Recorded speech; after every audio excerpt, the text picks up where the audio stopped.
This morning, the Bureau of Reclamation flagged a Colorado River emergency signal. System storage had fallen to about 36% of capacity, while Lake Powell faced a possible drop below minimum power pool by August 2026. One signal would be unusual. Several signals together are harder to dismiss.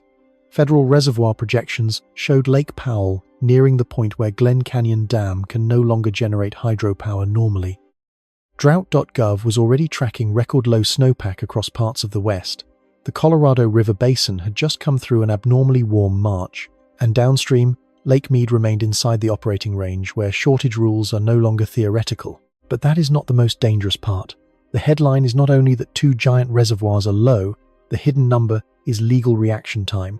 This is not just a reservoir crisis. This is a water law timing failure. The river is moving through heat, snow loss, evaporation, contracts, court decisions, tribal claims, farm deliveries, city intakes, and power grids faster than the old rulebook was built to respond. So the question is no longer simply whether Lake Powell or Lake Mead can rise again. The question is what happens when a shrinking river reaches the dam, the farmer, the tribe, the city, the grid, the treaty, and the law at the same time. Like, subscribe, and comment where you are watching from, because this map is not only showing water loss, it is showing where system risk may appear first. The first number is on the reservoir dashboard. The second number is hidden inside the law. At the start of the day, the first signal did not come from a dramatic video, a flooded street, or a dust storm moving across a highway. It came from an operations page, a federal reservoir page, a line of numbers. Lake Powell elevation, Lake Mead elevation, storage, release, inflow, outflow, capacity. Forecast. That is how a river system begins to show stress before most people can see it. According to the Bureau of Reclamation, the Colorado River system was already operating with storage near 36% of capacity. Lake Powell, the giant upstream reservoir behind Glen Canyon Dam, was close enough to its lower operating thresholds that federal officials warned it could approach minimum power pool if the dry pattern continued and emergency actions did not hold the system above the danger line.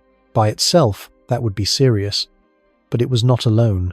By the same period, drought agencies were tracking abnormal snow conditions across large parts of the West. The snowpack that normally works like a frozen savings account for the Colorado River had not behaved like a full account. In some basins, snow water equivalent was far below normal. In parts of the region, the melt season was arriving with too little stored water in the mountains and too much warmth pulling that water out of place. On their own, these signals could be treated separately. One page for reservoirs, one page for drought, one page for snowpack, one page for power, one page for water law.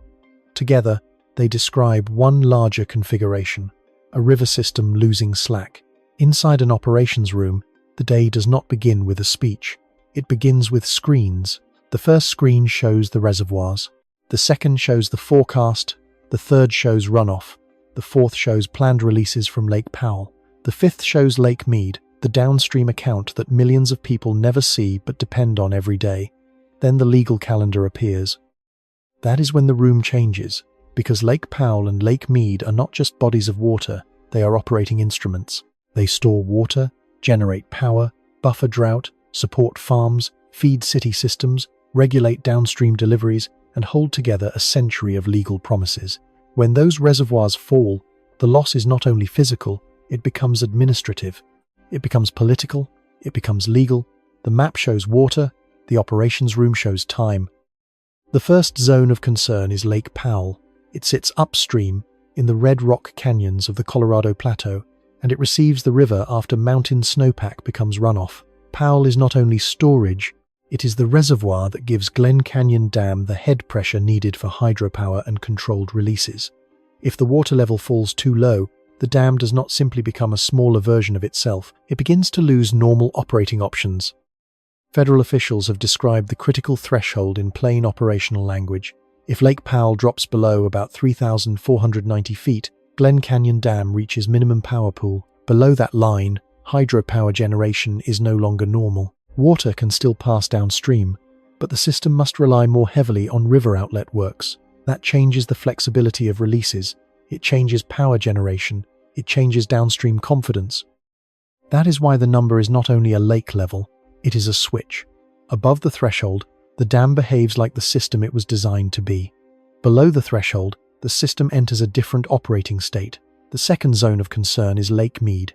Mead sits downstream of Powell, behind Hoover Dam, and it is the reservoir most directly tied to lower basin shortage operations. Its elevation determines cuts and conservation requirements for users in Arizona, Nevada, Mexico, and other connected water systems under existing rules. For most viewers, Lake Mead is a famous image of bathtub rings on canyon walls. But inside the operations room, Mead is not an image. It is a decision point. If Mead is low, the lower basin does not merely worry, it enters tears, it enters shortage declarations, it enters negotiations about who takes less, who conserved earlier, who has senior rights, who has junior rights, and how much the federal government can force or incentivize in emergency conditions. So the day begins with two reservoirs speaking in different languages. Powell speaks the language of upstream storage, hydropower head, and release control. Mead speaks the language of downstream shortage, city intake risk, and lower basin allocation, but both are connected by the same river, and that connection is where the configuration becomes dangerous. If Powell releases less water to protect its own elevation, Mead receives less support. If Powell releases more water to support Mead, Powell may fall closer to its own operational threshold. If snowpack underperforms, both reservoirs lose expected recovery. If heat accelerates melt or dries soils, even the snow that falls may not arrive in the reservoir as usable water. If the legal system cannot agree on new rules fast enough, emergency decisions become more likely. That is the trap. The system has two giant savings accounts, but the accounts are linked. Protecting one can pressure the other, supporting one can drain the other. And the rulebook was not built for a river that keeps delivering less recovery time between crises. At the same time, the drought signal was not sitting in one isolated corner of the map. The west was showing a wider pattern. Snow drought does not always look dramatic from the ground. A mountain can still appear white. A ski slope can still operate. A storm can still cover a ridge. But the question for a river system is not whether snow is visible. The question is how much water is stored in that snow when it melts, how much the soil absorbs, and how much actually reaches the channel. That number is snow water equivalent. It is the hidden weight inside the snowpack. When agencies report snow water equivalent far below normal, they are not saying the mountains look a little different. They are saying the river's future inflow has already been reduced before summer demand even begins. Then comes heat. A warm March is not just a pleasant early spring. In a snow-fed basin, warmth changes the river's timing. It can push melt earlier. It can expose darker ground sooner. It can increase evaporation and sublimation. It can dry soils before runoff arrives. It can turn a snowpack problem into a reservoir problem before the public has even started thinking about summer water. That is why the operations room does not watch one number. It watches sequence, snowpack, temperature, soil moisture, runoff forecast, reservoir inflow, Lake Powell elevation, release from Glen Canyon Dam, Lake Mead elevation, shortage tiers, power generation, water orders. Every signal touches the next one, and when several signals move in the wrong direction together, the system does not fail as a headline. It tightens as a chain. The people watching this chain are not only meteorologists. They are reservoir operators, hydrologists, tribal water managers, irrigation district staff, city water planners, power customers, emergency managers, lawyers, state negotiators, federal officials, farmers waiting for allocation news, utility managers watching summer electricity demand, canal operators trying to match paper schedules to real water. That is what makes this day different from an ordinary dry day. A dry day is weather. A dry water year is planning. A dry system with low reservoirs, weak snowpack, high heat, legal deadlines, and endangered operating thresholds is something else. It is a multi-system warning. The affected geography is also larger than the canyon walls around the reservoirs. The Colorado River Basin touches 7 United States states. Colorado, Wyoming. It touches tribal nations, whose water rights are central to the river's future. It touches farms in desert valleys, It touches cities that built growth around the assumption that imported water would remain reliable. It touches hydropower customers who may live far from the river but still depend on electricity generated by falling water. The river is not local, it is regional infrastructure. That is why the dashboard matters. When Lake Powell falls, the effect does not stop at the dam. The issue moves into hydropower contracts. It moves into downstream flow management through the Grand Canyon. It moves into Lake Mead's balance sheet. It moves into the lower basin's shortage math. It moves into the politics between upper basin and lower basin states. When Lake Mead falls, the effect does not stop at its shoreline. It moves into Arizona canal systems. It moves into Nevada conservation. It moves into California agricultural districts. It moves into Mexico deliveries. It moves into the question of whether existing cuts are enough or whether the next rule set must be sharper, and behind all of it is the post-2026 process. That phrase sounds bureaucratic. It is not. The existing operating framework for the Colorado River is reaching the end of its design period. Federal agencies and basin states have been working through what comes next for Lake Powell, Lake Mead, shortage sharing, conservation, releases, and long-term operations after 2026. The public sees that as paperwork. In the operations room, it is the next steering system for one of the most important water machines in North America. The abnormal part is that the steering system is being written while the machine is already under stress. That is the real day. Not a single emergency siren, a reservoir projection here, a snowpack map there, a warm March, a low runoff forecast, a power pool warning, a shortage framework, a legal deadline, a river treaty, a farm delivery, a city intake, a grid connection. Together, they form a configuration that cannot be dismissed as one bad season. The danger is not only that the reservoirs are low, it is that the river system is being asked to keep doing normal work while losing the reserves that make normal work possible. A reservoir is often described as stored water, but in a system like this, storage is also stored time. It is time for a dry year to pass. Time for snowpack to rebuild, time for farms to plan, time for cities to conserve, time for states to negotiate, time for tribes to secure rights and infrastructure, time for federal agencies to adjust releases without forcing immediate crisis, time for power systems to replace lost generation. When storage falls, that time disappears. The system becomes less forgiving. A bad forecast matters more. A warm month matters more.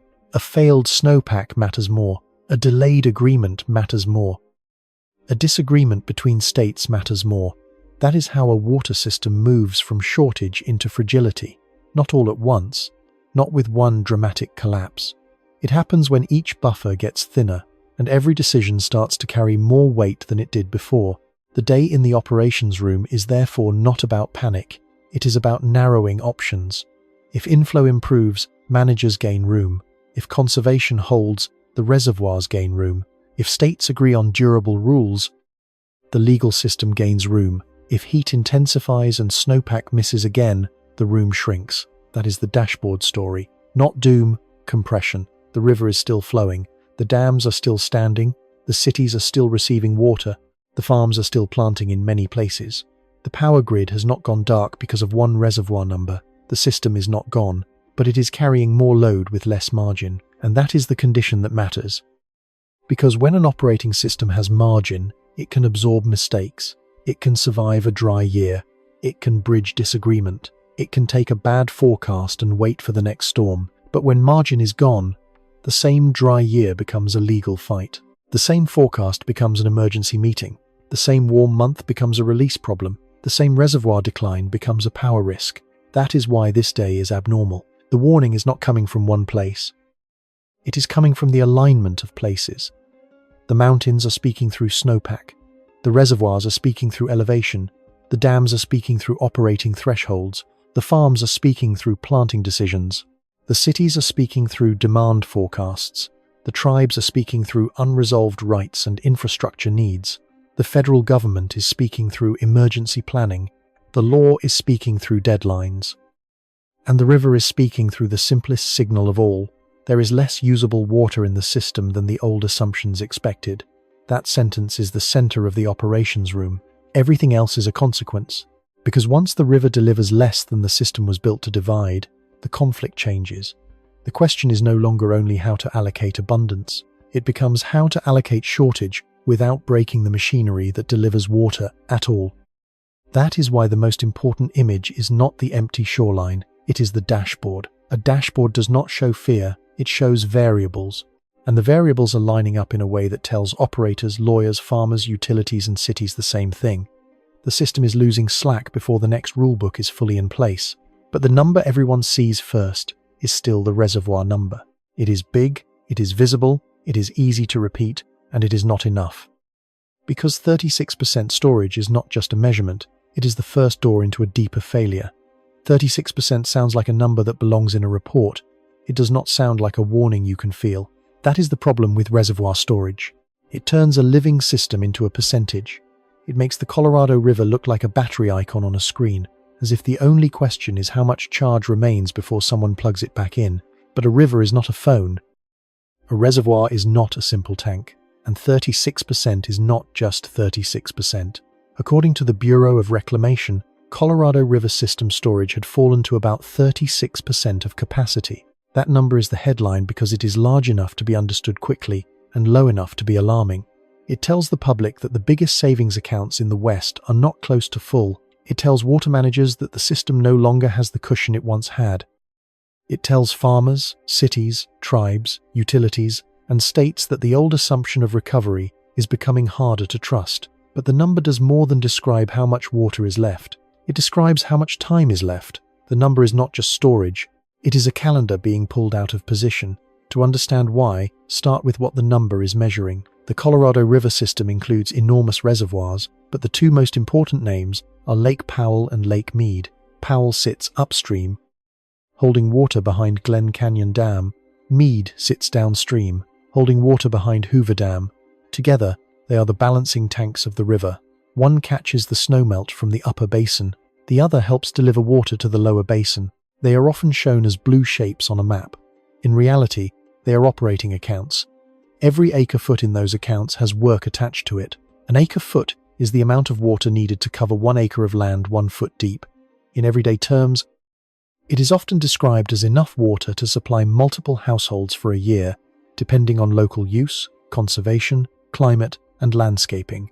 But in the Colorado River system, an acre-foot is not only household water, it can be a field that stays planted, a canal delivery that arrives on time, a turbine that keeps spinning, a tribal water project that finally has infrastructure, a city treatment plant that has enough intake, a treaty delivery that can be honored, a wetland that gets flow, a power customer that avoids replacement costs.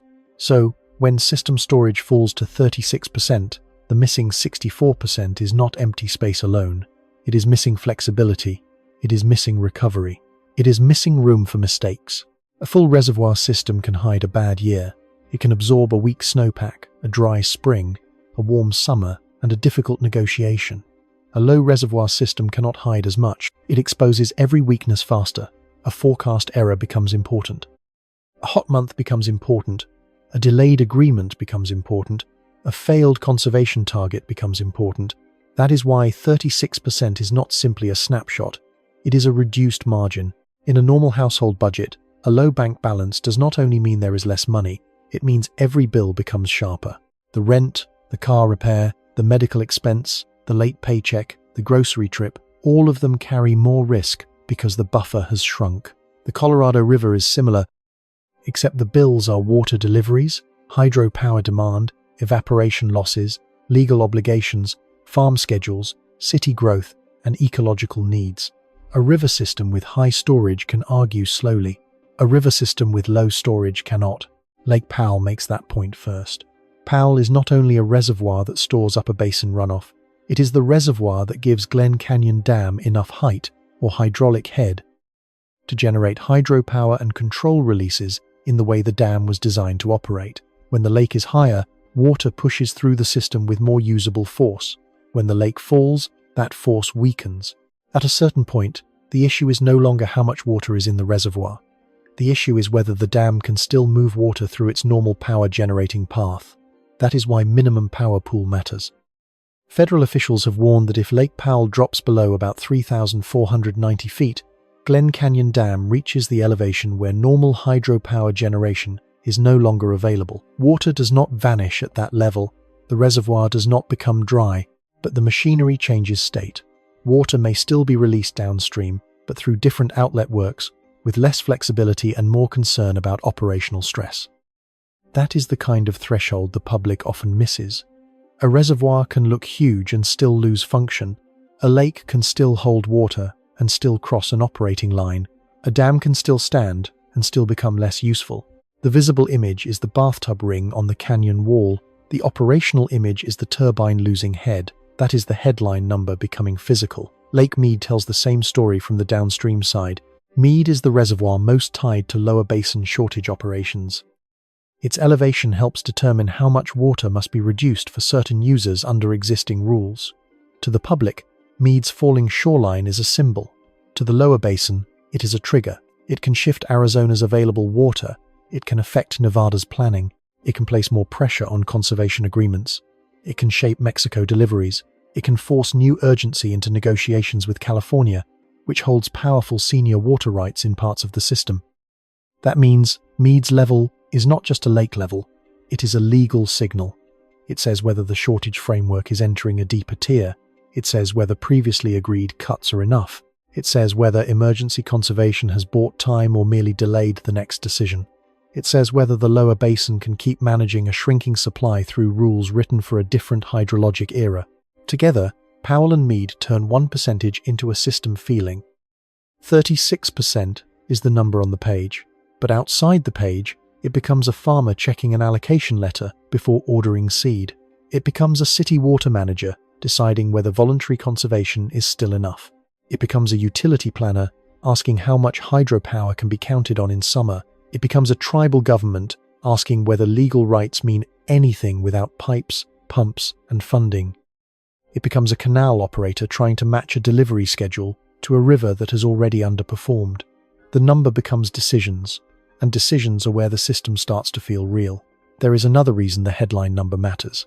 Reservoir storage is supposed to bridge seasons. The Colorado River depends heavily on mountain snowpack. Snow falls in winter. It stores water in frozen form. It melts in spring and early summer. It feeds streams. Streams become river flow. River flow becomes reservoir inflow. Reservoir inflow becomes storage. Storage becomes releases. Releases become deliveries. That is the old rhythm. Snow, melt, inflow, storage, release, use. When storage is high, that rhythm can survive disruption. If snowpack is weak one year, the reservoirs can make up part of the difference. If the runoff arrives early, managers can still hold enough water for later. If summer is hot, storage can absorb some of the increased demand and evaporation. But when storage is low, the rhythm loses protection. A bad snowpack does not remain in the mountains. It walks downstream. It enters the stream gauges. It enters Lake Powell's inflow forecast. It enters the 24-month study. It enters the release schedule. It enters Lake Mead. It enters the shortage tier. It enters a farmer's planting window. It enters a city's conservation plan. That is why 36% is not only a number about today. It is a number about what the system can survive tomorrow. And the pattern around the number makes it more abnormal. This was not a case where low reservoirs were being rescued by a huge snowpack. It was not a case where the mountain account was obviously full and the reservoirs only needed time. Drought agencies were reporting very poor snow conditions in parts of the West.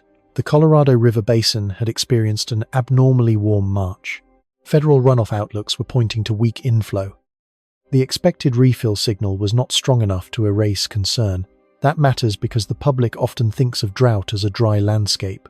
Operators think of drought as a sequence failure. Too little snow, too much heat, too much dry soil, too little runoff, too little inflow, too little storage, too little release flexibility, too little time. 36% sits near the end of that sequence. By the time it appears as a reservoir number, several upstream signals have already done their work. That is why the number can feel sudden to the public while feeling slow to the agencies watching it. Reservoir decline is not mysterious. It is measured daily. It is modeled monthly. It is projected through official studies.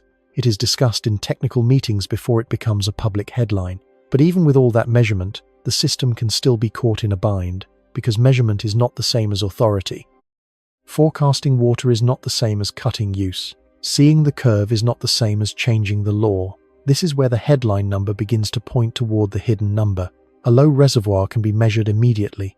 A legal system moves through compacts, decrees, contracts, state claims, federal authority, court history, tribal rights, environmental rules, treaty obligations, and political negotiation.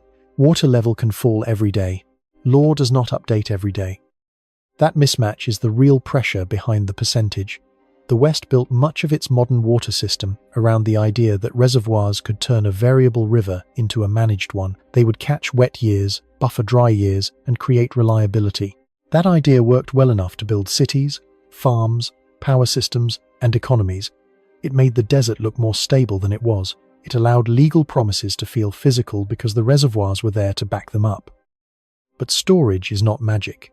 It is borrowed time held behind concrete. When the stored time runs down, the old promises become harder to operate. The water may still be legally promised, but not physically available in the same way. The dam may still be built, but not able to generate power at the same level. The canal may still be ready, but not guaranteed a full delivery. The city may still have customers, but not the same margin. The farm may still have land, but not the same planting confidence. That is how a number becomes a system test. 36% does not mean the Colorado River stops. It means the river has less capacity to absorb the next mistake. It means the system has less time to negotiate. It means one bad season can reach deeper. It means a forecast can become a political event. It means a reservoir elevation can become a legal confrontation. And it means the most important question is not whether there is water somewhere inside the canyon. The question is whether the water is high enough, timely enough, legally available enough, and operationally flexible enough to keep the system functioning. That is the difference between water as volume and water as capability. Volume asks how much is there. Capability asks what that water can still do. Can it spin turbines? Can it move through designed outlets? Can it support Mead without endangering Powell? Can it meet treaty deliveries? Can it arrive during the growing season? Can it protect a city intake? Can it keep a district solvent? Can it hold off another emergency agreement? The headline number answers only the first question. The system depends on all the others. That is why the Colorado River crisis cannot be understood by looking at one reservoir photograph. The photograph shows decline, the percentage shows scale. But the operational meaning comes from thresholds, timing, legal obligations, and the disappearance of margin. A reservoir at 36% is not just emptier than before, it is less able to play its old role. And that role was enormous. The reservoirs were supposed to turn uncertainty into supply. They were supposed to make the river predictable enough for farms, cities, and power systems to plan around it. They were supposed to turn winter snow into summer reliability. They were supposed to turn a wild river into an administered system. Now the administered system is being pulled back toward the wild variability it was designed to control. That does not mean collapse is guaranteed. It means the buffer is thinner. And when the buffer is thinner, the next number matters more than it used to. A few feet at Lake Powell matter more. A few feet at Lake Mead matter more. A few percentage points of storage matter more. A few million acre-feet of runoff matter more. A few months of legal delay matter more. That is the strange power of the headline number. It looks simple. It is not. It is the public face of a deeper condition, a signal that the river system is carrying the present with less protection from the past. But even 36% is not the number that writes the damage. The visible number makes the headline. The hidden number decides who feels it first. The headline number is visible because water has height. Lake Powell has an elevation. Lake Mead has an elevation. Storage has a percentage. Inflow has a forecast. Releases have a schedule. Every one of those numbers can be placed on a chart and watched as it moves. But the hidden number does not sit on the canyon wall. It sits inside the time it takes for a legal system to change. That is the number most people do not see. It is not measured in feet. It is not measured in acre-feet. It is measured in months of negotiation, years of litigation, public comment periods, interstate proposals, federal reviews, tribal settlements, treaty obligations, contract language, and the political distance between knowing there is not enough water and deciding who receives less. The visible number makes the headline. The hidden number writes the damage. The Colorado River is not governed by one simple rule. It is governed by a structure often called the law of the river. According to the Bureau of Reclamation, that structure includes compacts, federal laws, court decisions, Decrees, contracts, guidelines, and agreements built up across more than a century. That phrase can sound stable. It can sound like a single book sitting on a shelf. But in practice, it is more like a machine made from old gears, each one added during a different period of history, each one built around a different assumption about the river. The problem is not that law has no value. The problem is that law moves differently than water. Water can fall through a canyon in hours. Snowpack can vanish early in a warm spring. Soil can absorb runoff before it reaches a stream. Reservoir elevation can decline day after day. A forecast can shift before a meeting is even scheduled, but a legal system cannot redivide a river at the speed of meltwater. That is what it means to say water law is breaking first. It does not mean every rule disappears. It does not mean contracts suddenly become meaningless. It does not mean states stop arguing through official channels. It means the assumptions underneath the rules are being stressed faster than the rules can adapt. The old system was built to divide water. The new problem is how to divide shortage, uncertainty, and timing. That difference matters. In the early 20th century, the Colorado River was treated as a river that could be measured, divided, stored, and put to work. The 1922 Compact split the basin into an upper basin and a lower basin, with each basin organized around the use of 7.5 million acre-feet per year. Later agreements, court decisions, treaties, and operating rules layered more promises onto that foundation.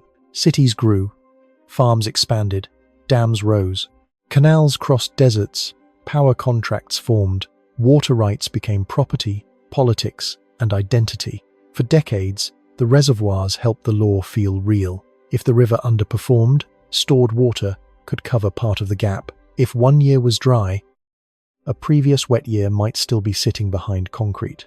If users disagreed, the system could sometimes buy time.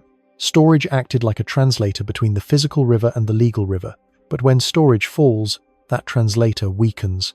Then the difference between paper water and wet water becomes harder to hide. Paper water is the water described by rights, contracts, compacts, expectations, and entitlements. Wet water is the water that actually arrives in the reservoir, the canal, the ditch, the intake, the field, or the tap. In a stable period, people can act as if those two things are nearly the same. The legal promise and the physical delivery seem to match closely enough for life to be planned around them. But during a long dry period, the gap widens.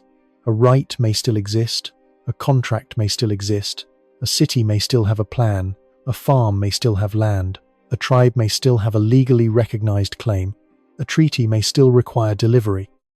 But the river may not supply enough wet water at the right time in the right place, with enough storage behind it, to make all of those expectations function as they once did. That is the hidden number. It is the size of the gap between what the system promised and what the river can reliably deliver. And it is growing at the exact moment the next rulebook is still being built. The post-2026 process matters because the current operating framework for Lake Powell and Lake Mead was never meant to be permanent. It was a temporary steering system built to guide reservoir operations and shortage response for a defined period.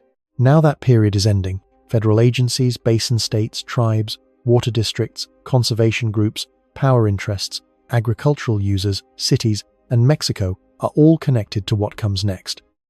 This is not paperwork in the ordinary sense. It is the operating code for scarcity. It decides how Lake Powell and Lake Mead will be balanced. It decides how releases may change. It influences who conserves, who cuts, who pays, who stores, who recovers, and who carries the risk when the snowpack fails again. It shapes whether the system responds early or waits until the reservoir line forces action. It decides whether shortage is shared in a way that keeps the machinery moving or fought over until the machinery loses options. That is why the hidden number is legal reaction time. If the law reacts before the reservoirs cross critical thresholds, the system has room. It can conserve earlier. It can reduce demand with planning instead of panic. It can protect power pools. It can support tribal infrastructure. It can prepare cities. It can compensate farmers for voluntary conservation. It can coordinate with Mexico. It can give water managers a map before the next emergency arrives. But if the law reacts too late, the same physical shortage becomes much more damaging. A late cut is not the same as an early cut. A late agreement is not the same as a durable rule. A late conservation payment is not the same as a planned planting decision. A late release change is not the same as a stable operating schedule. Timing changes the damage. That is the part hidden beneath the reservoir number. When the public hears that Lake Powell or Lake Mead is low, the mind moves toward volume. How much water is left? How many feet until a threshold? How many years before danger? But inside the legal system, the more urgent question is different. How long does it take to make everyone accept less? That is not a hydrology question. It is a power question. It is a sovereignty question. It is a seniority question. It is a justice question. It is a treaty question. It is also a survival question for small communities, irrigation districts, and tribes that do not have the money or political weight of the largest players. The Colorado River does not serve equal users with equal histories. Some users have senior rights, some do not. Some cities can pay for conservation. Some farms cannot simply switch crops in one season. Some tribes have rights on paper, but lack the infrastructure to fully use them. Some communities rely on groundwater when surface water tightens, pushing stress underground. Some power customers never think about Lake Powell until hydropower production becomes uncertain. So when law moves slowly, the pain does not wait politely. It finds the places with less money, less infrastructure, less legal leverage, and fewer alternatives. That is why water law can fail before the water is gone. The reservoir may still contain millions of acre-feet. The river may still flow through the canyon. The dams may still release water. The canals may still carry deliveries. The cities may still open their taps. From a distance, the system may still look functional, but the decision system can already be failing at the edges. A farmer may not know how much water to count on before planting.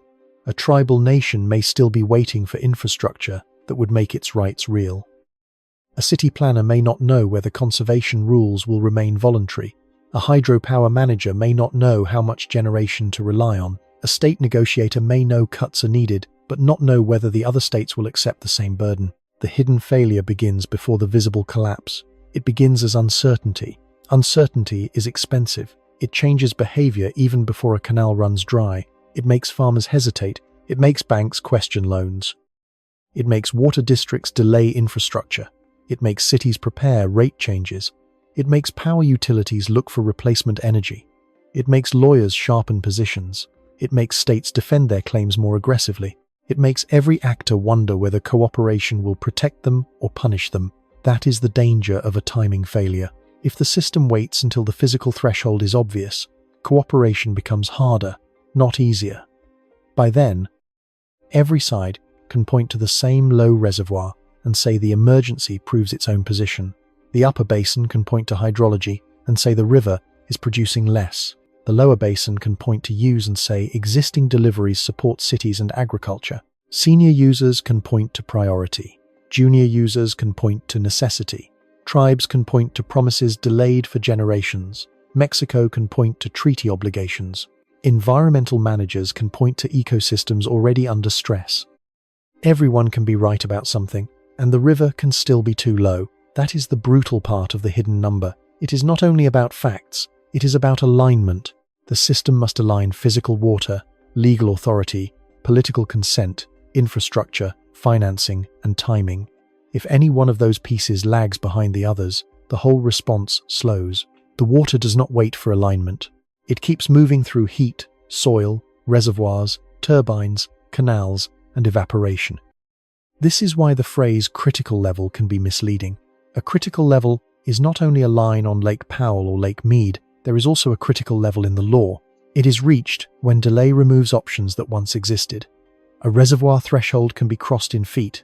A legal threshold is crossed in lost choices. The system can lose the option to conserve gently. It can lose the option to compensate fairly. It can lose the option to plan before planting. It can lose the option to protect power generation without harming downstream deliveries. It can lose the option to settle disputes before every user becomes frightened. Once those choices are gone, the remaining choices become sharper. That is what makes this moment different from a normal negotiation. A normal negotiation can assume there is time. This one cannot. The river system is already carrying low storage. The snowpack signal has already weakened. Warmth has already changed runoff timing. Lake Powell is already close enough to power pool concerns that federal officials have had to speak in operational terms. Lake Mead is already low enough that shortage rules are part of ordinary management. And the next operating framework is still being shaped. While all of this is happening, the law is not breaking because people forgot to write rules. It is breaking because the river is forcing the old rules to answer questions they were not built to answer at this speed. Who cuts when both reservoirs are low? Who saves water that someone else might use? Who pays for conservation? Who protects hydropower? Who protects tribes whose rights were recognized late or not fully developed? Who absorbs the difference between legal allocation and physical supply? Who decides when emergency becomes the new normal? Those questions are the hidden reservoir. They hold pressure. And unlike Lake Powell or Lake Mead, they do not have a simple gauge the public can watch. That is why the next part of the story has to move upward, away from the law for a moment and into the mountains. Because legal reaction time is only half the trap. The other half is the mechanism that makes the river arrive wrong in the first place. To understand why the rule book is being outrun, the story has to follow the water before it becomes water. It begins as snow. The mechanism begins above the reservoirs, long before the public sees a falling lake. It begins in the mountains, not in the canyon wall, not at the dam, not at the city intake, not in the courtroom where states argue over cuts. The first movement happens higher up, where winter storms are supposed to turn the Colorado River basin into a frozen bank account. Snow is the river, before the river becomes visible. In a normal year, winter storms stack snow across the mountains of Colorado, Wyoming, Utah, and New Mexico. That snowpack stores water quietly for months. It does not rush downstream all at once. It waits, it holds, it reflects sunlight, it protects the soil beneath it. Then, when spring arrives, it melts into streams, and those streams become the inflow that Lake Powell depends on. That is the old sequence. Storms build snow. Snow stores water, spring releases it, streams carry it. Reservoirs capture it, dams regulate it, canals deliver it, farms and cities use it. Law divides it. The entire Colorado River system depends on that sequence, working closely enough to the calendar that managers can plan around it. The law may be written in acre-feet, but the river is written first in snow. When the snowpack fails, the failure does not stay in the mountains. It moves. The first part of the mechanism is snow-water equivalent. That phrase sounds technical, but it means something simple. It is the amount of water contained inside the snowpack if that snow were melted. A mountain can look white and still hold too little water. A storm can cover the ground and still fail to rebuild the river. What matters for a reservoir is not the photograph of snow, it is the water stored inside it. That hidden water is the beginning of the Colorado River year. If snow water equivalent is low, the river starts the season with less stored supply. If the snow melts too early, the river loses timing. If warmth arrives before the system is ready, the frozen bank account begins paying out before the bills are due. That is where heat enters. A warm March is not only a warm month.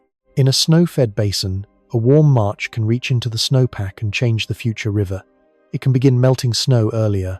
It can expose darker ground sooner. It can increase evaporation from exposed surfaces. It can raise the demand from plants and soils. It can dry the basin before the main runoff pulse fully arrives. The visible weather is warmth. The hidden mechanism is timing failure. The drought is not only a lack of water, it is water arriving too little, too early, or not at all when the operating rules expect it. According to federal drought reporting, parts of the West entered spring with extremely poor snow conditions, and the Colorado River basin had experienced an abnormally warm March. Federal water managers also warned that Lake Powell inflow projections were weak enough to threaten the operating position of Glen Canyon Dam without protective action. Those facts belong to different pages in the official system: snowpack, temperature, inflow, reservoir elevation, dam operations, but physically they are one chain. Snowpack failure moves through the river like a message. First, it changes the mountain, then it changes the soil, then it changes the stream, then it changes the reservoir, then it changes the release, then it changes the law. The second part of the mechanism is the soil. After dry years, soil can behave like an unpaid debt. When snow melts, the water does not automatically run into the river. Some of it sinks into dry ground first. Some refills depleted soil moisture. Some is taken up by vegetation. Some evaporates. Some never reaches a stream gauge at all. This is called runoff efficiency. Again, the idea is simple. If a basin receives a certain amount of snow, How much of that water actually becomes stream flow? In a wet, cold, well-stored basin, the answer can be much higher. In a warm, dry basin with thirsty soils, the answer can be much lower. That is why a snowpack number can disappoint twice. It can be low in the first place. Then the fraction that becomes runoff can also be low. The river loses water once in the snowpack and again in the soil. This is one of the reasons reservoir managers cannot simply look at snow on the mountain and assume rescue is coming. The snow has to survive long enough. It has to melt at the right pace. It has to move through soils that are not too dry. It has to reach tributaries. It has to reach the main stem. It has to arrive at Lake Powell as inflow. Only then can it become storage. By the time the public sees a low reservoir, the mechanism has already passed through several filters: atmosphere, snow, sunlight, temperature, wind, soil, vegetation, tributaries, reservoir. Each filter can take a share. Each filter can change timing. Each filter can turn a weather signal into a system signal. Imagine the river as a long supply chain. The product is water. The warehouse is the snowpack. The roads are streams. The distribution center is Lake Powell. The downstream market is Lake Mead and the lower basin. The contracts are the law of the river. The customers are farms, cities, tribes, ecosystems, and power users. If the warehouse receives too little product, the problem begins. If the roads leak product along the way, the problem grows. If the distribution center is already low, the problem becomes urgent. If the contracts still promise more product than the supply chain can deliver, the problem becomes legal. That is the Colorado River mechanism in plain language. It is a supply chain shock moving through water. The third part of the mechanism is reservoir carryover. Reservoirs are designed to smooth out variability. They are not there only for the current year. They are there to carry water from wet years into dry years. That is why Lake Powell and Lake Mead are so important. They allow the system to pretend, for a while, that the river is more reliable than the weather. But carryover depends on stored surplus. If the reservoirs are already low, they cannot smooth the next dry year as effectively. Instead of absorbing the shock, they transmit it. A weak snowpack reaches Powell. Powell receives less inflow. Powell's elevation fails to recover. Managers face a choice about releases. If releases are held back to protect Powell, Mead receives less. If releases are increased to support Mead, Powell loses elevation. The reservoirs become a pair of linked risks. This is why the system is difficult to explain with one number. Lake Powell and Lake Mead are connected, but they are not identical. Powell is the upstream operating reservoir tied to Glen Canyon Dam, hydropower head, and releases through the Grand Canyon. Mead is the downstream reservoir tied to Hoover Dam, lower basin deliveries, shortage rules, and many of the users who pull water from the system. A decision that protects one can pressure the other. That is not because operators are careless. It is because the river has less slack. When there is abundant storage, the system can support both reservoirs more easily. When storage is low, every choice has a visible cost. Water released from Powell becomes support for Mead, but it is also water no longer held behind Glen Canyon Dam. Water conserved in the lower basin can help Mead, but it may depend on payments, agreements, legal authority, and the willingness of users to reduce demand. Water held in the upper basin may protect local needs, but it may raise questions downstream about compact obligations. The mechanism is physical. The conflict is legal. The fourth part of the mechanism is operating thresholds. A reservoir does not lose usefulness smoothly. It loses certain functions at certain elevations. That is why the phrase minimum power pool matters so much. It marks a line where Lake Powell is not simply lower. It is operationally different. Hydropower needs falling water. More precisely, it needs enough elevation difference to move water through turbines with useful force. At Glen Canyon Dam, the lake level provides the pressure that makes generation possible. If the lake falls too low, the turbines cannot operate normally. Water may still be released, but the dam loses one of its central functions. That creates a cascade. Less hydropower means power customers may need replacement electricity. Replacement electricity can cost more. The grid may lose a flexible source that can respond to demand. Dam operators lose flexibility in how water moves downstream. River outlet works may become more important. Downstream managers face more uncertainty. Lake Mead's future depends more heavily on a system with fewer operating choices. The weak point is not the existence of water. It is the way water moves. That is a crucial distinction. People often ask whether there is still water in the reservoir. The better question is whether the water is in the right place, at the right elevation, at the right time, and available through the right infrastructure. Water below a usable intake is not the same as water above it. Water arriving after planting season is not the same as water arriving before it. Water stored behind a dam below power pool is not the same as water stored high enough to run through turbines. Water promised in a legal document is not the same as water delivered into a canal. The mechanism turns volume into capability.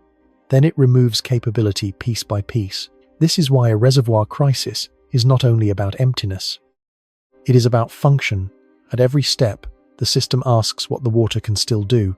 Can it rebuild Powell? Can it support Mead? Can it generate power? Can it meet releases? Can it hold off a shortage tier? Can it arrive when crops need it? Can it keep a city intake secure? Can it fulfill legal and treaty obligations? Can it protect ecosystems through the canyon? Can it give negotiators another year? When the answer becomes uncertain, the mechanism has already entered the system. The fifth part of the mechanism is demand timing. The Colorado River does not only face supply stress, it also faces demand that arrives on a human calendar. Cities need water every day. Farms need water during planting and growing seasons. Power demand can rise during hot periods. Ecosystems may need flows at specific times.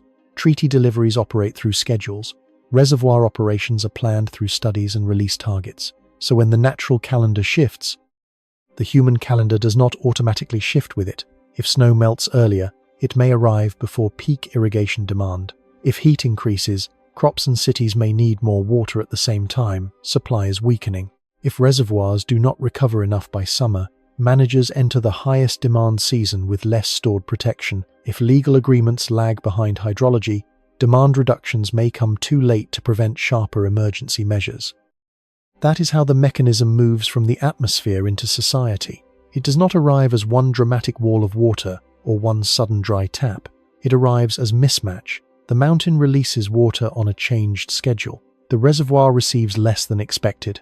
The dam loses operating height. The lower reservoir faces shortage pressure. The farm still has a planting season. The city still has customers.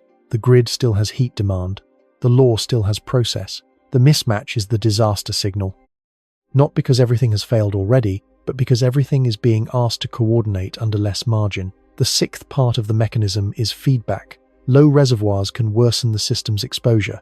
As surface area and elevation change, evaporation remains a concern. As water levels fall, intake and outlet issues become more visible. As hydropower declines, replacement energy may increase costs. As shortages deepen, groundwater pumping may rise in some places, creating a separate hidden water debt. As uncertainty increases, users may defend rights more aggressively, making cooperation harder. A physical shortage can produce institutional stress.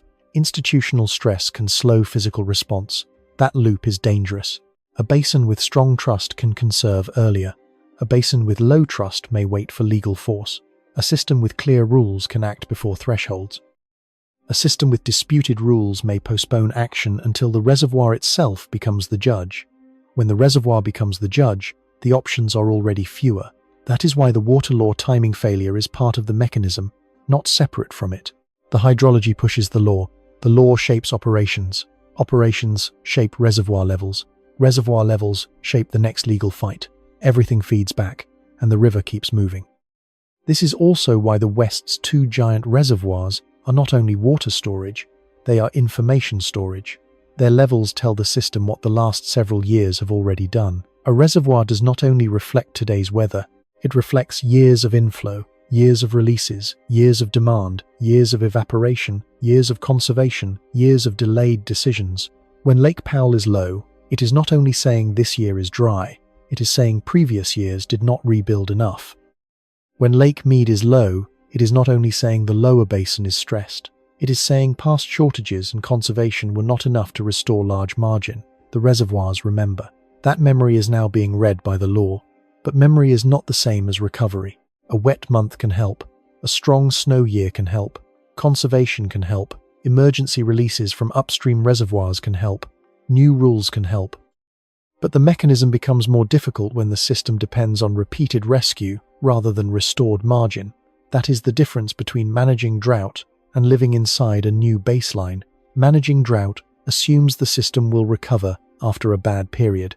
A new baseline means the bad period changes what recovery even looks like. The evidence does not require exaggeration. The Colorado River has always been variable. The West has always had dry years. Reservoirs were built because variability was known, but the modern risk is that heat, aridity, demand, legal complexity, and low storage are aligning in a way that makes the old buffering system less reliable. The mechanism begins above the reservoirs. It moves through the snowpack. It moves through heat. It moves through dry soils. It moves through runoff. It moves through Lake Powell. It moves through Glen Canyon Dam. It moves through Lake Mead. It moves through shortage rules. It moves through canals. It moves through contracts. Then it reaches the places where people have to make decisions before the water arrives. By the time the mechanism becomes visible as a reservoir percentage, the system is already carrying load. That is why the next part cannot stay in the mountains or at the dam. A mechanism only becomes real when it changes a human choice. And in the Colorado River Basin, one of the first choices it changes is not made in a courtroom. It is made before planting. The next clue is not in the snowpack. It is in a farmer's missing week. The mechanism becomes real when it enters a calendar someone cannot move. Not a federal calendar. Not a comment period. Not a reservoir projection. A planting calendar. Picture a grower in the lower basin before sunrise, standing beside a field that is still dark except for the pickup headlights. The air is already dry. The ground is ready for a decision. The seed order has to be confirmed. Labor has to be scheduled. Equipment has to be repaired. Fertilizer costs have to be calculated. A loan payment is waiting somewhere in the background. The crop does not care that state negotiators are still arguing over basin-wide rules. The field has its own deadline. Water law reaches that field before the water does. The farmer is not asking an abstract question. He is asking whether there will be enough delivery to justify planting the full acreage. He is asking whether to reduce a crop, switch a crop, delay a crop, or leave land fallow. He is asking whether the canal will carry what the paper said it might carry. He is asking whether the number on the reservoir dashboard will become a number on his allocation notice. That is how a river mechanism enters a life. It does not arrive as the word drought. It arrives as uncertainty before a decision. The snowpack failure began far upstream. Warmth moved through the mountains. Dry soils took part of the melt. Less runoff reached Lake Powell. The reservoir forecast weakened. Federal operators studied releases. Lake Mead remained under pressure. Shortage rules stayed active. Negotiators kept working on the next operating framework. Then all of that becomes one question at the edge of a field. Can I plant? The body does not experience water law as a document. It experiences it as a week that disappears. A missing week can sound small from outside agriculture. It is not small inside a growing season. Some crops have narrow windows. Some need water at germination. Some need steady irrigation at key growth stages. Some can survive stress better than others. Some markets require delivery at a certain time. Some contracts punish missed volume. Some crops are planted because a farm has invested in equipment, labor relationships, storage, and buyers that cannot be changed overnight. The river does not only deliver water, it delivers timing. When timing becomes uncertain, planning begins to break before the canal runs dry. The farmer calls the irrigation district. The person on the other end does not control the snowpack. They do not control Lake Powell. They do not control federal release rule. They have a schedule, a set of orders, a set of constraints, and a district full of people asking the same question in different ways. How much water can we count on? That question travels backward through the system. The irrigation district looks toward the canal. The canal looks toward the river looks toward Lake Mead. Lake Mead looks toward Lake Powell. Lake Powell looks toward snowpack that already underperformed. And above all of them, the law looks toward rules that are still being fought over. This is the human pathway. From atmosphere into mountain snow, from mountain snow into runoff, from runoff into reservoir storage, from storage into release decisions, from release decisions into canal schedules, from canal schedules into planting choices, from planting choices into income, from income into debt, from debt into the table where a family decides what can be paid this month. The crisis is not only water falling in a lake, it is risk moving through a chain of decisions. That risk is uneven. Some farms have senior rights. Some do not. Some districts have more reliable supply. Some depend heavily on Colorado River deliveries. Some growers can afford to fallow land if a compensation program pays enough. Others cannot lose a season without carrying debt into the next one. Some can switch crops. Others have orchards, equipment, contracts, soil conditions, or market relationships that make switching far more complicated than it sounds. From a distance, cutting water use can look like a number. From the field, it looks like a negotiation with time. If the farmer plants and the allocation shrinks later, the crop may be trapped. If he does not plant and water becomes available later, the income may be gone anyway. If he switches to a less thirsty crop, the market may not be there. If he fallows land, workers may lose hours. If enough land is fallowed, local businesses feel it. The mechanic, the fuel supplier, the seed dealer, the packing house, the truck driver, the school district, the county budget. Water shortage does not stop at the head gate. It enters the local economy. This is why the Colorado River cannot be reduced to cities versus farms. That frame is too simple. Agriculture does use a major share of the river, and according to federal basin descriptions, agriculture accounts for about 70% of Colorado River water use. That fact matters. It means any serious conservation conversation must involve farms. But a farm is not only a water user, it is also a work site, a family business, a food producer, a lender relationship, a labor system, and a piece of rural infrastructure. The water reaches all of that. A city resident may see shortage as a lawn restriction, a higher bill, a conservation advertisement, or a rule about outdoor watering. A farmer sees it as a decision before planting, a risk during the season, and a financial outcome after harvest. Both are real. They are just different pathways. The body in this part of the story is not only the farmer's body, though that matters too. It is the body of a working day. The alarm rings earlier, the phone carries more calls, the forecast becomes more important, the district meeting becomes more tense, the field visit becomes less certain, the bank conversation becomes harder, the family dinner becomes quieter because the same unresolved question keeps returning. How much water can we count on? Uncertainty has a physical weight. It shows up in sleep. It shows up in blood pressure. It shows up in whether someone repairs equipment now or waits. It shows up in whether a worker is told there will be hours next month. It shows up in whether a family spends, saves, borrows, or delays. Climate and water law do not enter the body as graphs. They enter as decisions that cannot wait. Now move one step sideways, from the farmer to the irrigation district operator. This person is also living inside the mechanism, but from the control side.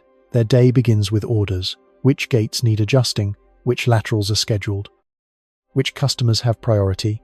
Which delivery windows are confirmed? Which canal sections need maintenance? Which phone calls cannot be answered with certainty? The operator may not use dramatic language. They may not talk about crisis. They talk about flow. They talk about cubic feet per second. They talk about scheduled deliveries. They talk about maintenance, seepage, pumping, gates, meters, and complaints. But the pressure is the same. They are trying to turn uncertain river supply into dependable local service. That is a difficult thing to do when the upstream system is losing margin. If Lake Mead is lower, shortage rules matter more.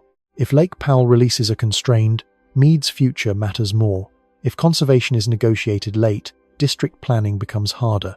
If farmers do not know their allocation early enough, the planting calendar becomes a gamble.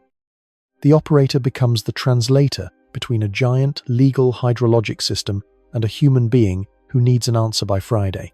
That translation is where trust can either hold or begin to crack. If a district says water will arrive and it does not, trust weakens.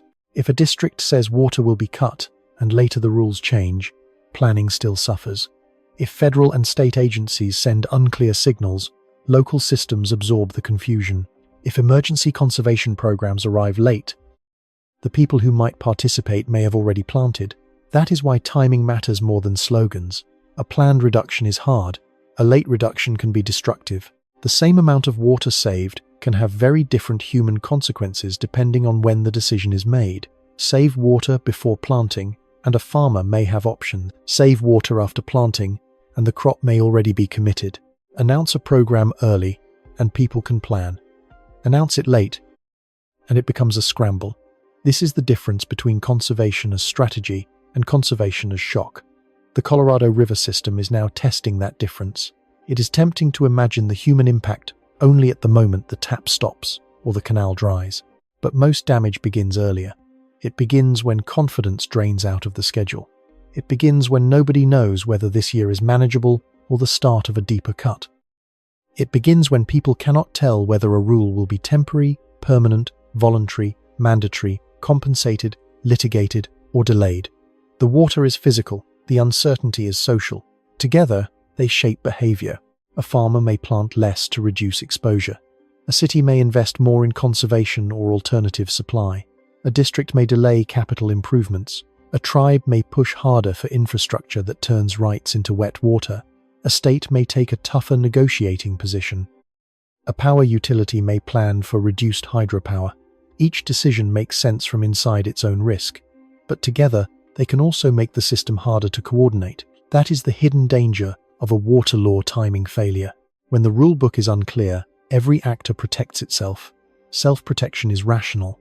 But if every actor waits for certainty before cooperating, the river may force action at a worse moment. The farmer does not have the luxury of waiting for perfect certainty.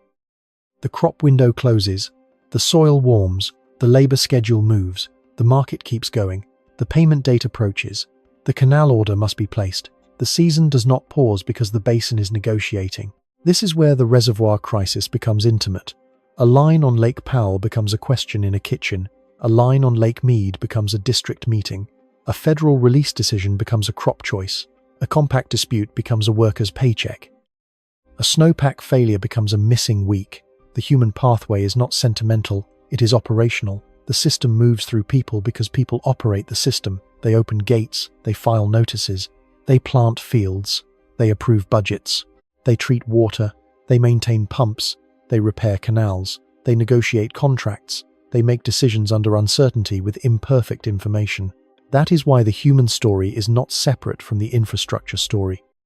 It is the point where infrastructure becomes life. The field depends on the canal depends on the reservoir depends on the snowpack depends on temperature and storms. The release depends on federal rules. The allocation depends on law. The law depends on negotiations. The negotiations depend on trust.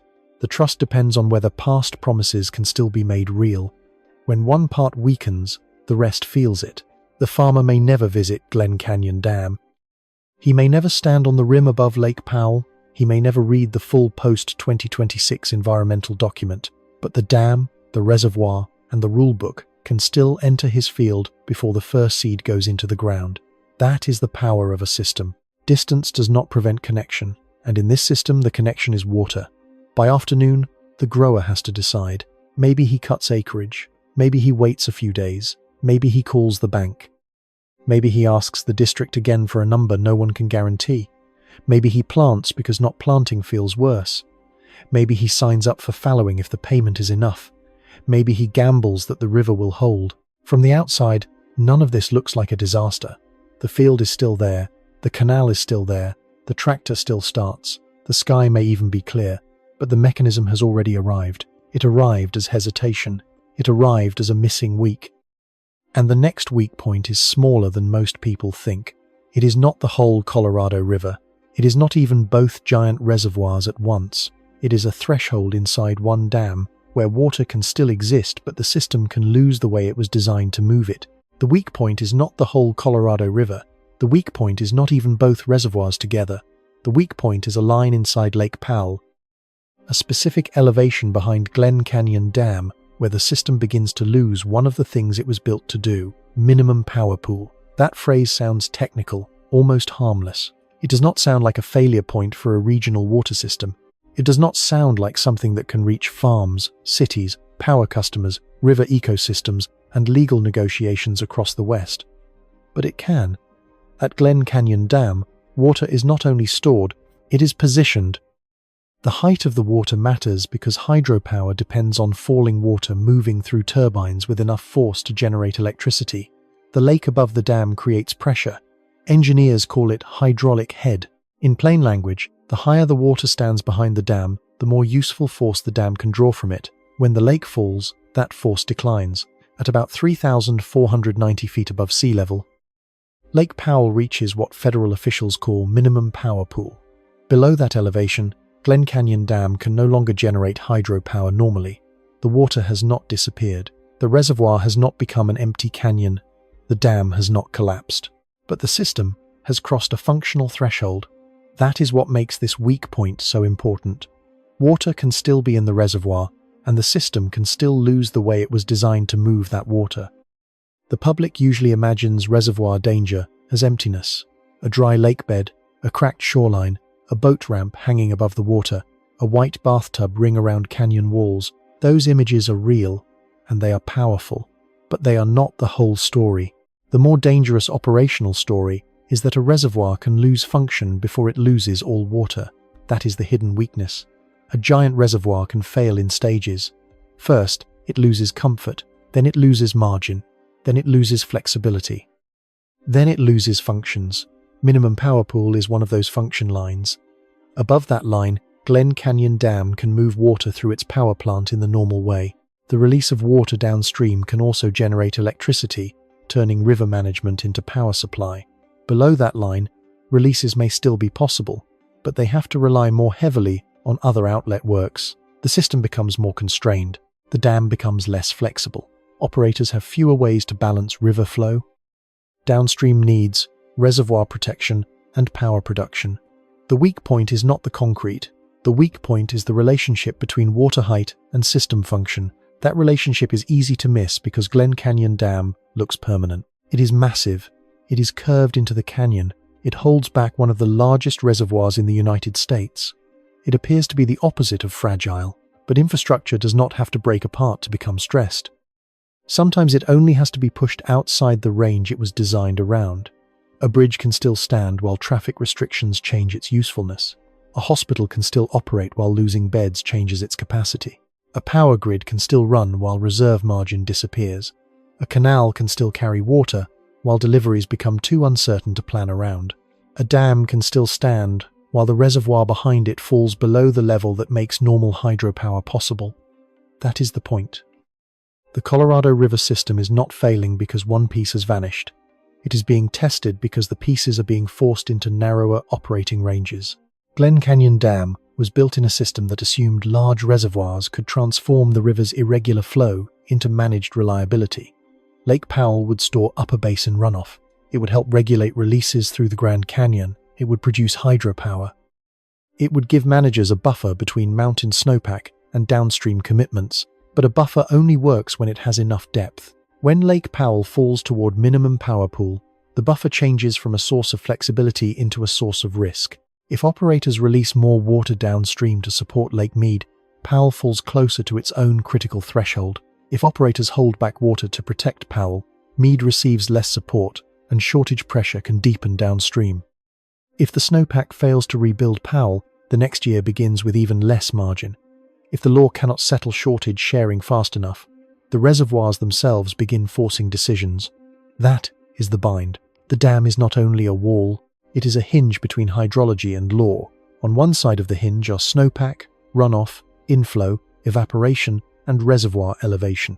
On the other side are releases, hydropower contracts, downstream obligations, shortage rules, and negotiations between states.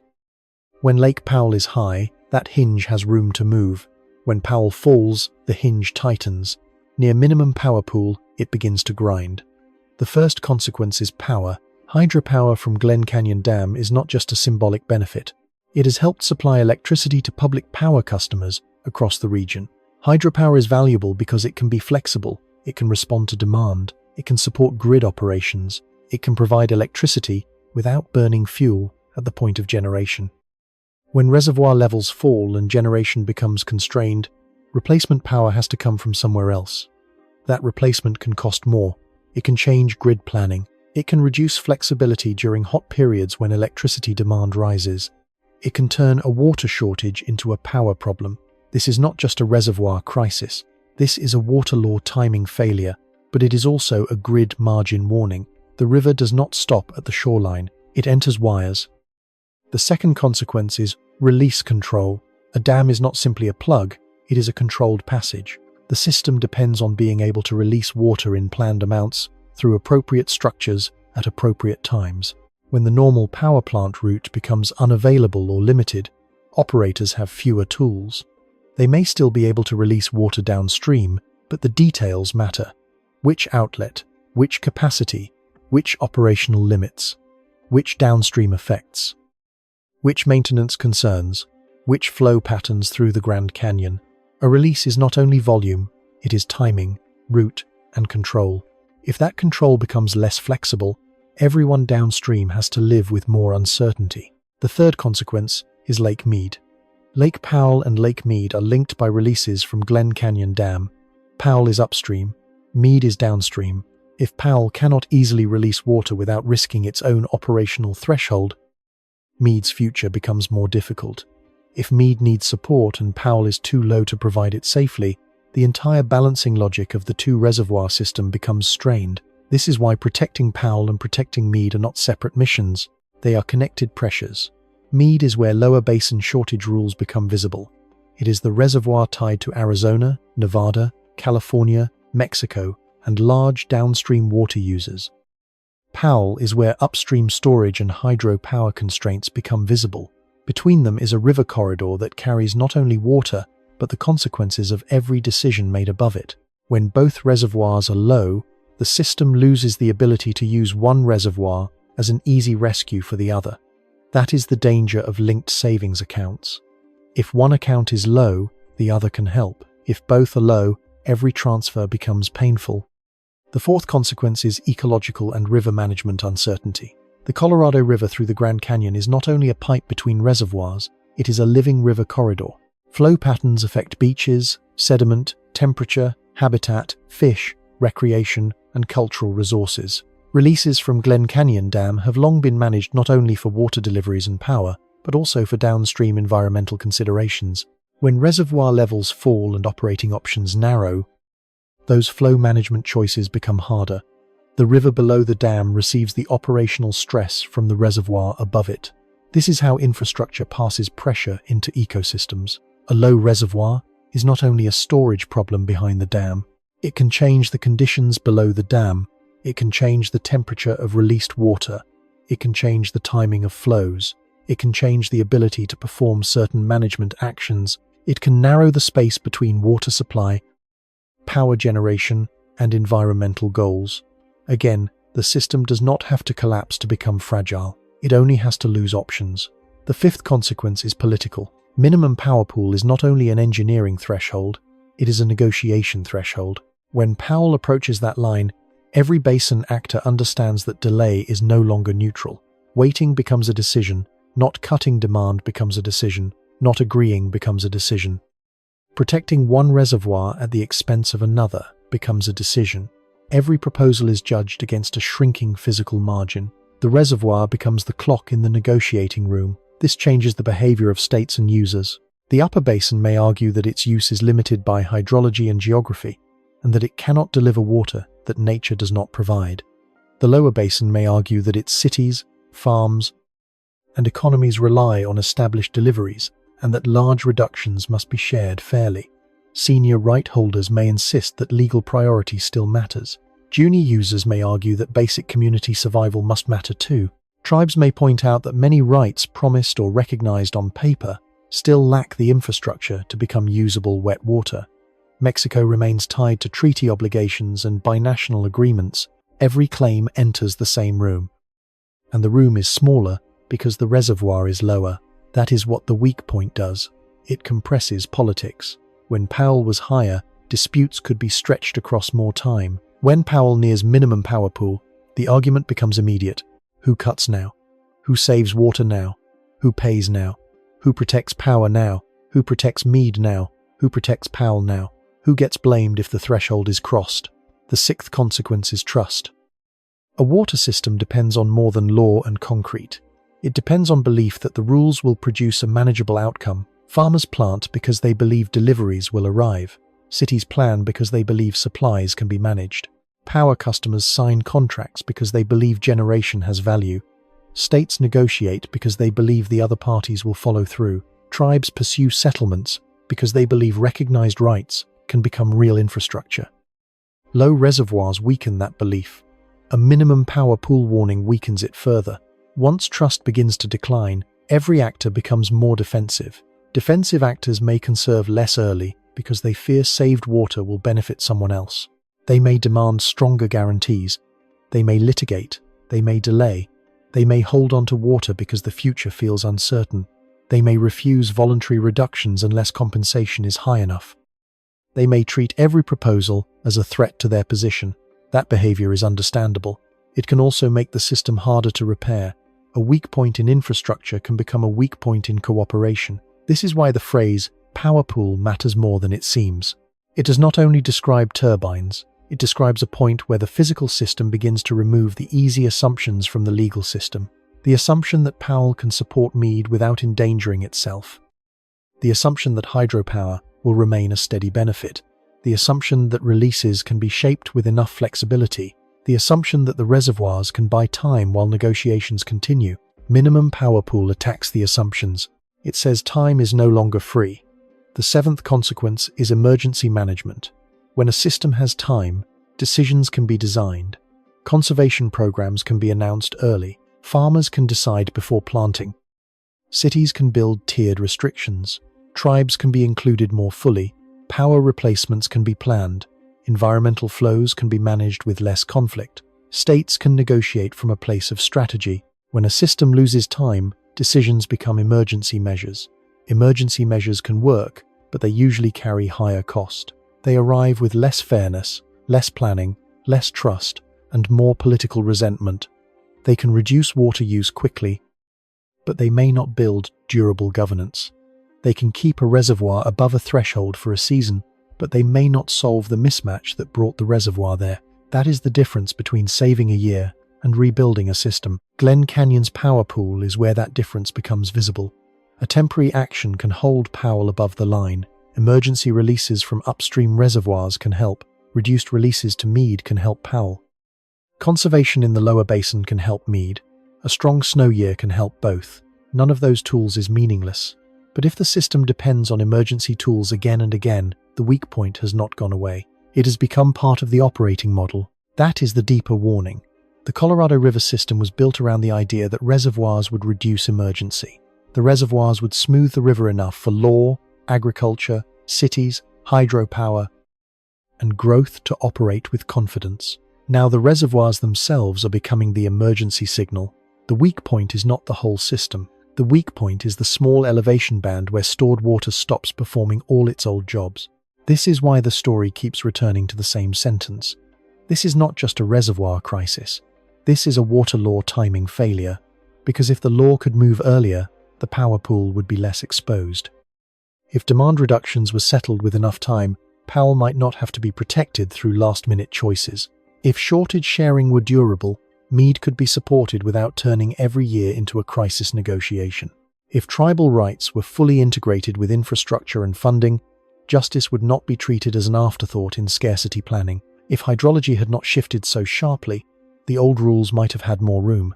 But the river has changed the timing. And timing is what turns a threshold into a weak point. Look at the dam again. The concrete is still there. The turbines are still there. The outlet works are still there. The transmission lines are still there. The river channel below is still there. The legal documents are still there. But the water height is the condition that makes the system behave as designed. When that height falls, the system becomes a different system, not in name, in function. That is the part most dangerous to miss. Institutions often keep their names long after their operating conditions change. A reservoir is still called a reservoir. A compact is still called a compact. A power plant is still called a power plant. A delivery schedule is still called a delivery schedule. But if the physical conditions underneath them shift, the names can hide the weakness. The reservoir may not store enough time. The compact may not divide enough water. The power plant may not produce enough power. The delivery schedule may not carry enough certainty. The old language stays in place while the old function erodes. That is how systems surprise people, not because there were no warnings, because the warnings sounded technical. Minimum power pool, 24-month study, unregulated inflow, snow water equivalent, shortage tier, post-2026 operations. Each phrase sounds like it belongs to specialists, but together they describe something ordinary and severe. The river is not matching the system built around it. The system is losing the buffers that made the mismatch tolerable, and the weak point at Glen Canyon Dam is the place where that mismatch becomes concrete. Water level becomes power risk. Power risk becomes operating risk. Operating risk becomes downstream risk. Downstream risk becomes legal risk. Legal risk becomes human risk. That is the chain. The question is not whether one dam alone can break the West. That would be too simple.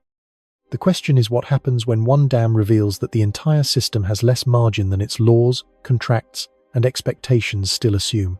History has already shown what happens when assumptions dry out. And the warning did not begin this year. This is not speculation. A version of this mechanism has already left evidence behind. The Colorado River did not become fragile in one season. It was built into a managed system over more than a century. And every layer of that system carried an assumption about the future. Some assumptions were written into law, some were poured into concrete, some were planted into fields, some were sold as growth.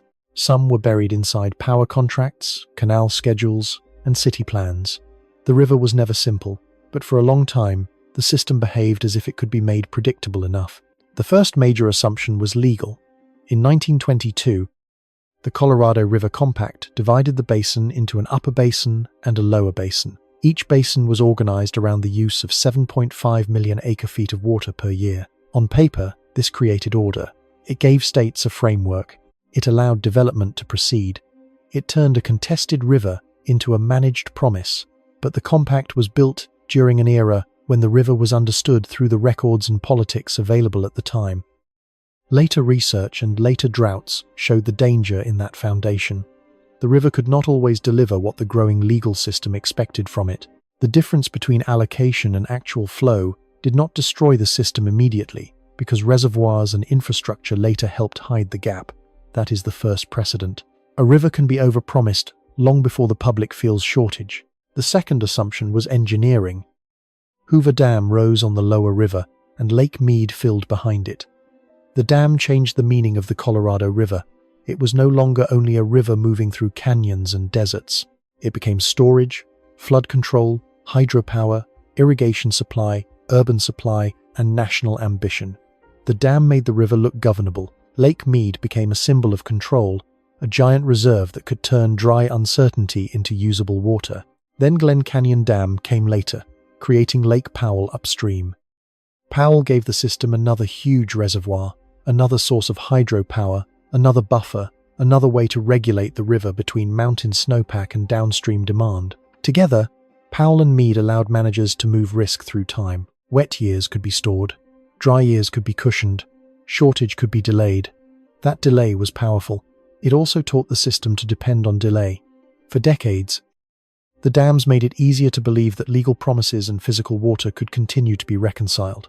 Cities grew in the desert, agriculture expanded in hot valleys, power systems counted on hydropower, recreation economies formed along reservoirs.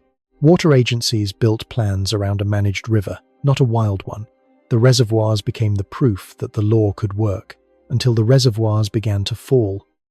The third precedent arrived with the long dry period that began around the turn of the century. Federal water managers have described the period from 2000 through 2022 as the lowest 23-year period on record since Glen Canyon Dam closed. That sentence is not dramatic language. It is a measurement of the system losing the background conditions it had come to depend on. During that period, bad years stopped looking isolated. They began to stack. A dry year would arrive, then another. A partial recovery would come, but not enough. A better snow year might lift hope, but the reservoirs would not fully reset. Heat increased the stress, evaporation mattered, dry soils mattered, demand remained, legal obligations remained. The system kept operating, but it was operating with less inherited margin. That is exactly the pattern visible now. The danger is not only one dry season. It is a system that no longer recovers all the way before the next load arrives. The year 2002 became one of the clearest warnings. It was an extremely dry year in the upper Colorado River basin, and Lake Powell inflow collapsed to one of the lowest levels in the modern reservoir record. The lake fell hard. The system survived, but the lesson was sharp. A reservoir built to buffer the future can lose elevation quickly when snowpack and runoff fail together. Then came 2021, another severe inflow year for Lake Powell.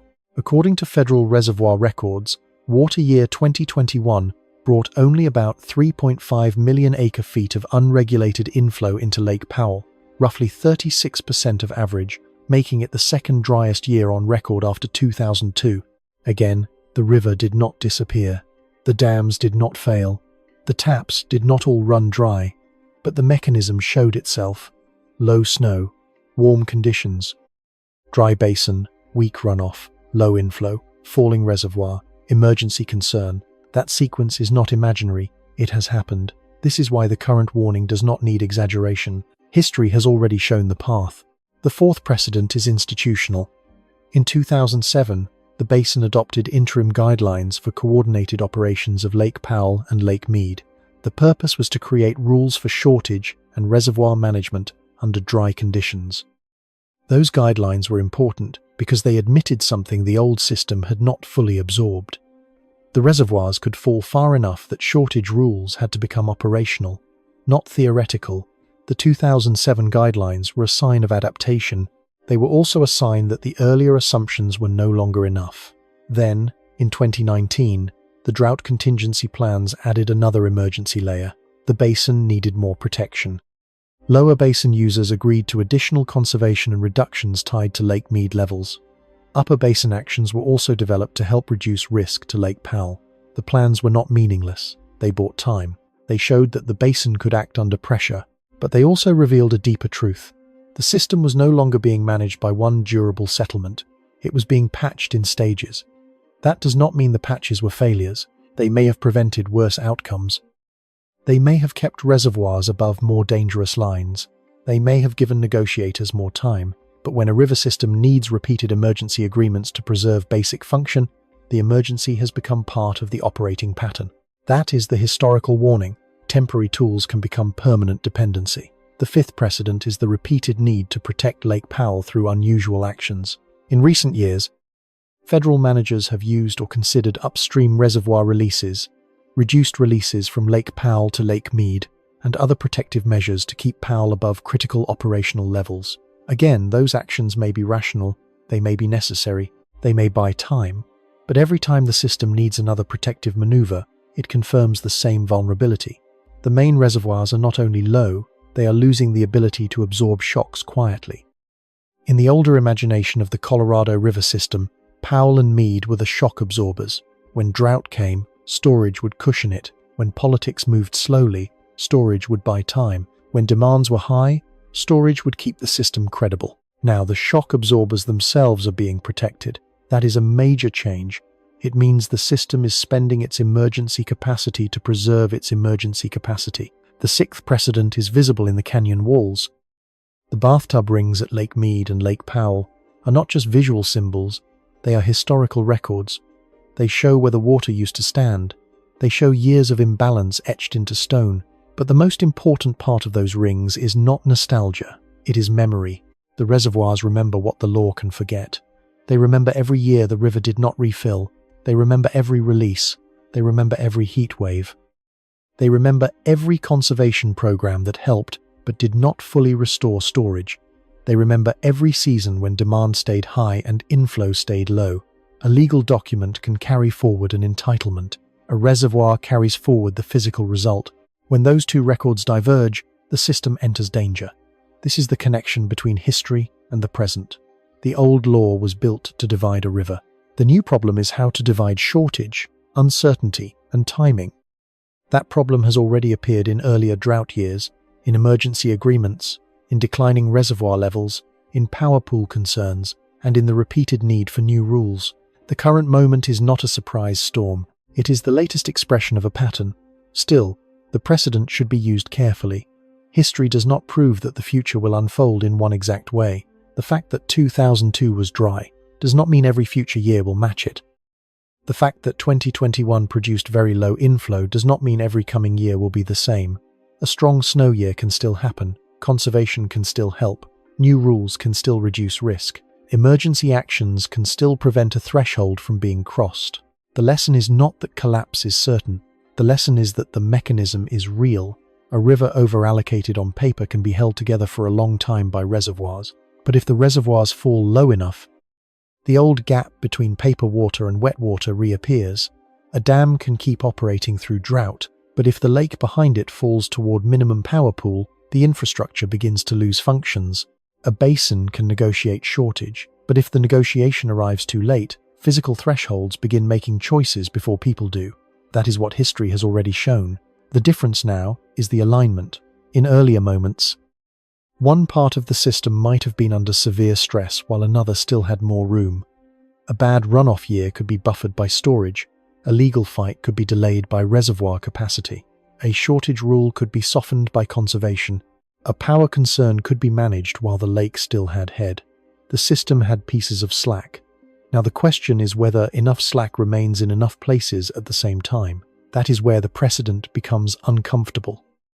Because the modern Colorado River system is more connected, more demanded, more legally complex, and more exposed to heat than the system that wrote many of its assumptions, more people depend on it, more infrastructure depends on it, more rights and claims must be honored, more ecosystems are recognized as part of management, more power planning is tied to reservoir conditions, more cities have grown around imported water, more farms face pressure to conserve, more tribes are insisting, correctly, that old exclusions cannot define the future.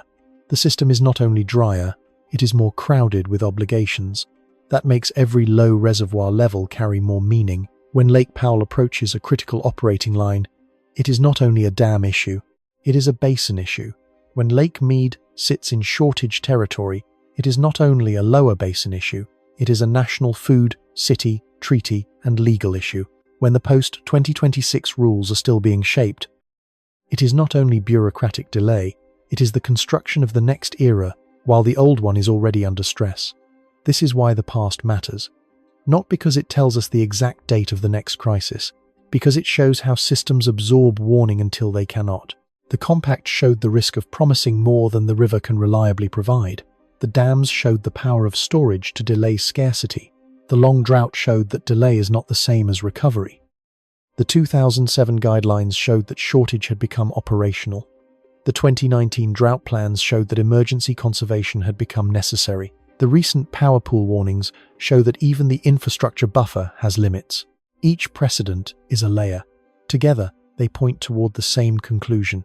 The Colorado River crisis is not a single event. It is an old operating model encountering a new hydrologic reality. The old model assumed the river could be divided, stored, released, and negotiated with enough time for the system to keep functioning. The new reality is forcing those steps to happen faster, under lower storage, with less snowpack certainty, more heat, and higher political stakes. That is why the next chapter cannot stay in history. History explains how the system got here, but the post-2026 rules will decide whether the system keeps repeating emergency patches or finally admits that the baseline has changed. The post-2026 rules matter because they are not just the next chapter of paperwork, they are the next steering system for the river. That distinction is everything. A rulebook for an ordinary river can assume that the old calendar still works. Snow falls in winter, runoff builds in spring, reservoirs refill enough to carry summer demand. Dry years arrive, but wet years repair the damage. Cities conserve when asked. Farms adjust when paid or required. States argue. But the storage behind the dams gives them enough time to argue. That is the old rhythm. The new pattern is different. This is not only a drought, it is a rules and recovery mismatch. The river is no longer testing only one part of the system. It is testing the timing of the whole system. The snowpack calendar is shifting, the runoff signal is weakening, reservoir recovery is incomplete, heat is increasing the demand placed on water. Lake Powell is being watched for power pool risk. Lake Mead is being watched for shortage operations. Farms are being asked to plan with less certainty.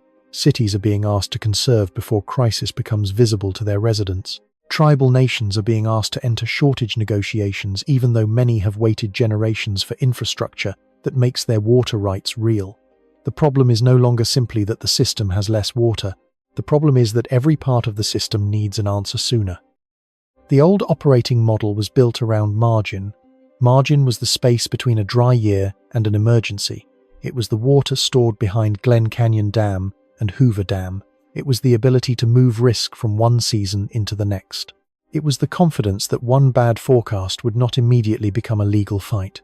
It was the hidden cushion that allowed farms, cities, tribes, states, power customers, and federal agencies to to make decisions without every choice feeling final. Low storage removes that cushion. Once the cushion is gone, the same event becomes more dangerous. A weak snowpack is no longer just bad news. It becomes a release problem. A warm March is no longer just weather. It becomes a runoff problem. A low Lake Powell is no longer just a reservoir problem. It becomes a hydropower and downstream flow problem. A low Lake Mead is no longer just a shoreline problem. It becomes a shortage rule problem. A delayed agreement is no longer just politics. It becomes an operating risk. This is the system pattern.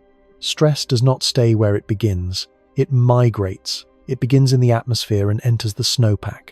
It moves from the snowpack into the soil. It moves from the soil into runoff. It moves from runoff into Lake Powell. It moves from Lake Powell into dam operations.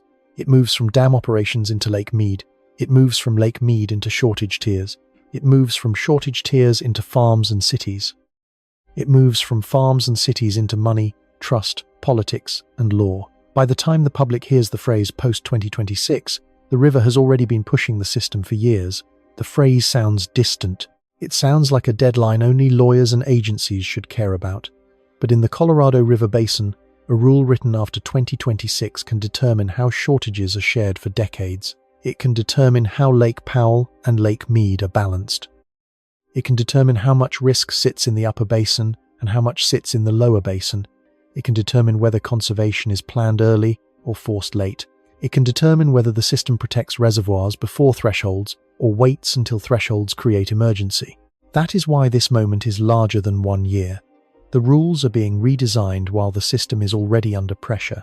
According to the Bureau of Reclamation, the post-2026 process is meant to shape operations for Lake Powell and Lake Mead and guide future Colorado River management. That sounds procedural until the reservoirs are low. Then it becomes the question underneath every other question. Who cuts first? Who cuts most? Who pays? Who is protected? Who decides? Who has rights on paper but no infrastructure? Who has senior legal claims? Who has junior but essential municipal demand? Who has land that can be fallowed? Who has crops that cannot wait? Who has power contracts tied to falling water? Who has enough political force to shape the rulebook? Who is asked to sacrifice because the old system promised more than the river can now reliably deliver? These questions are not new, but low storage changes their weight. When the reservoirs were higher, the basin could treat some conflicts as future problems. When the reservoirs fall, the future arrives early. That is the meaning of a new baseline. A new baseline does not mean every year is equally dry. It does not mean storms stop. It does not mean the river disappears. It means the system can no longer assume that yesterday's recovery pattern will return in time to save today's operating model. A wet year may still come. A strong snowpack may still lift reservoirs. Emergency conservation may still work. A new agreement may still reduce danger. But the baseline has changed if recovery no longer restores the old margin before the next stress arrives. That is the difference between a temporary shortage and a structural pattern. A temporary shortage says, get through this dry spell. A structural pattern says, the dry spell has changed the rules of planning. The Colorado River system was built for variability, but it was not built for variability without enough recovery time. That distinction matters. The West has always had drought. The river has always risen and fallen. The basin was never stable in the simple sense. The dams were built because the river was dangerous, uneven, and hard to control. But the modern system depends on the idea that storage can keep variability from reaching people too quickly. Now variability is reaching people through the storage. The reservoir was supposed to be the buffer. The reservoir is becoming the warning. This pattern is also a calendar failure. The snowpack calendar no longer lines up neatly with the operating calendar. The legal calendar no longer lines up with the hydrologic calendar. The planting calendar no longer lines up with the negotiation calendar. The power demand calendar no longer lines up with the reservoir recovery calendar. Each calendar is rational on its own. Together, they collide. The farmer must decide before planting. The city must plan before summer demand. The power utility must secure replacement supply before a heat wave. The tribe must negotiate rights and infrastructure across years, not weeks. The federal agency must run a formal process. The states must protect their legal positions. The river does not wait for any of them. This is why water law timing failure is the central story. The law is not useless. The law is the system through which scarcity must be handled. But if the law reacts too slowly, the physical river starts making decisions first. A reservoir threshold is a decision, a failed inflow year is a decision, a power pool warning is a decision, a shortage tier is a decision, not because water has intent, but because physical limits remove choices. Once a choice is removed, the remaining choices become harsher. The system is also revealing an infrastructure pattern. Much of the West's water infrastructure was designed to make distance irrelevant. Water would move from mountains to reservoirs, from reservoirs to canals, from canals to farms, from rivers to cities, from dams to power lines. The system made it possible for millions of people to live far from the snowpack and still depend on it. But distance does not erase dependence. It hides it. A city resident in the desert may not know Lake Powell's elevation. A power customer may not know whether Glen Canyon Dam has enough head. A grocery shopper may not know whether a field in the lower basin had enough water at the right week. A homeowner may not know whether tribal water infrastructure was ever built, but all of them are connected to the same system. When the system loses margin, hidden dependence becomes visible. That is the infrastructure test, not whether one pipe bursts, not whether one dam falls, not whether one city runs out tomorrow. The test is whether a regional system built around old reliability can keep delivering when the conditions that produce that reliability no longer arrive on schedule. This is also a social test. The Colorado River is not used by one kind of person. It crosses states, economies, legal histories, and sovereignties. It supports large cities and small towns. It supports agriculture and hydropower. It supports tribal nations with rights that have often been delayed in practice. It supports Mexico through treaty obligations. It supports recreation economies, river ecosystems, and cultural landscapes. It supports people who may never think about the river at all. That complexity makes simple solutions attractive and dangerous. Cut agriculture, some will say. Stop city growth, others will say. Build more supply, others will say. Let senior rights decide, others will say. Let federal authority force reductions, others will say. Each answer touches part of the truth. None of them removes the system pattern by itself. Agriculture uses a large share of Colorado River water, so agricultural conservation must be part of any serious future. But agriculture is also tied to food, labor, rural economies, and legal rights. Cities use less than agriculture in many basin-wide comparisons, but urban demand is politically powerful and tied to public health, housing, and economic growth.